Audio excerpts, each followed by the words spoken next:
Selamat datang di channel Gereja Katolik. Sebelum memulai podcast, mari dukung channel ini dengan cara subscribe, like, dan share video ini. Tema podcast pada hari ini, saya akan membahas mengenai orang-orang dekat Presiden Soeharto dari kalangan Katolik. Selama menjadi pejabat di sejumlah badan intelijen ini, Benny Murdani menjelma menjadi tokoh intelijen paling dipercaya Soeharto setelah Ali Murtopo. Tak aneh, tahun 1983, Soeharto memilihnya menjadi Panglima Angkatan Bersenjata Republik Indonesia atau ABRI. Jabatan yang... Selain dukungan militer, kekuatan Soeharto setelah tumbangnya Orde Lama juga didukung oleh orang-orang sipil, termasuk dari kalangan Katolik. Bahkan yang mula-mula mempopulerkan istilah Orde Baru adalah orang Partai Katolik, yakni Dr. Andes Lo Xiang Hin alias Lo Ginting. Siapa saja orang-orang dekat Presiden Soeharto dari kalangan umat Katolik? Salah satu orang dekat Soeharto adalah Harry Chan Silalahi. Ia merupakan mantan pemimpin Perhimpunan Mahasiswa Katolik Republik Indonesia atau PMKRI yang menjadi salah satu pendukung Soeharto di awal Orde Baru dan pernah menjadi anggota parlemen. Harry termasuk orang yang terpesona akan harapan yang ditawarkan Orde Baru. Sementara Lo Ginting, sosok yang mempopulerkan istilah Orde Baru, sempat kuliah di Sekolah Tinggi Ekonomi Katolik di Tilburg, Belanda dari tahun 1948 sampai 1955. Sepulangnya ke Indonesia, ia masuk Partai Katolik. Tahun 1960, Lo Ginting ikut mendirikan Universitas Atmajaya dan aktif di Yayasan Prasetya Mulia. Selain mereka, ada juga Wanandi bersaudara.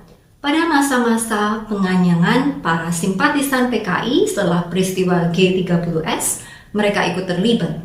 Seperti Harry Chan Silalahi, Sofyan dan Yusuf sama-sama pernah aktif di PMKRI. Setelah Soeharto menjadi presiden, Sofyan pernah menjadi sekretaris Sudjono Humardani, salah satu asisten pribadi Presiden Soeharto. Belakangan Wanandi bersaudara dikenal dalam dunia bisnis. Orang Katolik lainnya yang mendukung Soeharto adalah Yusuf Panglaikim yang seorang akademisi yang mengajar di alma maternya Fakultas Ekonomi Universitas Indonesia. Panglaikim pernah belajar di Harvard pada awal 1960-an. Ia menyambut gembira kehadiran Orde Baru. Orde Baru adalah masa dimulainya ekonomi terbuka. Ketika Orde Baru mulai berjalan, Yusuf Wanandi dan Harry Chan Silalahi berdiskusi panjang lebar soal masa depan Indonesia. Menurut mereka, pemerintahan Orde Baru yang militeristis harus didampingi para pemikir sipil. Keduanya lalu mendekati dua orang militer yang dekat dengan presiden daripada Soeharto, yaitu Ali Murtopo dan Sudjono Humardani. Selanjutnya, sejumlah tokoh Katolik dan Kristen Protestan lain yang dekat dengan Soeharto, antara lain Kosmas Batubara, yaitu Menteri Negara Perumahan Rakyat dan Menteri Tenaga Kerja, Radius Prawiro, Menteri Keuangan, Menteri Perdagangan dan Gubernur Bank Indonesia, Yohanes Baptista Sumarlin atau Ketua BPK Menteri Keuangan, Ketua Bappenas, dan Menteri Pendayagunaan Aparatur Negara, dan Yosef Surajat Jiwandono, ipar Prabowo Subianto yang pernah menjadi Gubernur Bank Indonesia. Selain itu, satu orang kepercayaan Soeharto dari kalangan militer adalah seorang penganut Katolik bernama Leonardus Benjamin Murdani alias Benny Murdani. Ia mula-mula bertugas di Kesatuan Baret Merah. Saat berdinas di Kostrad, pangkatnya telah mayor dan berada di bawah komando Ali Murtopo, tangan kanan Soeharto. Benny kemudian lebih dikenal sebagai Jenderal Intel. Sebelum terjadi peristiwa Malari tahun 1974, Benny sempat ditugaskan ke luar negeri. Setelah kejadian tersebut, ia disuruh pulang untuk menjadi asisten intelijen Menteri Pertahanan dan Keamanan dan asisten intelijen Panglima Komando Operasi Pemulihan Keamanan dan Ketertiban atau KOP Kamtib.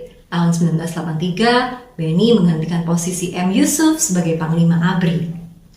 Saat Benny menjadi Panglima ABRI, beberapa perwira non-muslim seperti Sintong, Panjaitan yang memang cemerlang karena operasi pembebasan Woyla 1981 diangkat menjadi Komandan Jenderal atau Danjen pasukan elit Komando Pasukan Sandi Yuda atau Kopasanda yang sekarang bernama Komando Pasukan Khusus atau Kopassus.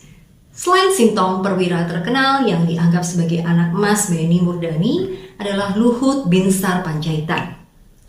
Posisi asisten intelijen di berbagai kodam saat Murdani menjabat sebagai Panglima ABRI kerap diisi orang-orang non-muslim. Seorang atase pertahanan Amerika Serikat di Jakarta bahkan merasa heran saat menyadari bahwa 30% perwira intelijen Indonesia pada tahun 1987 diisi oleh orang-orang Katolik.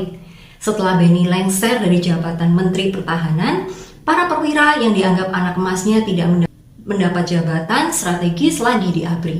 Luhut Binsar Panjaitan memang bisa menjadi jenderal, namun ia tidak pernah menjadi panglima apapun di ABRI. Demikian pembahasan mengenai orang-orang dekat Presiden Soeharto yang berasal dari kalangan umat Katolik. Apabila ada pertanyaan, dapat ditanyakan di kolom komentar.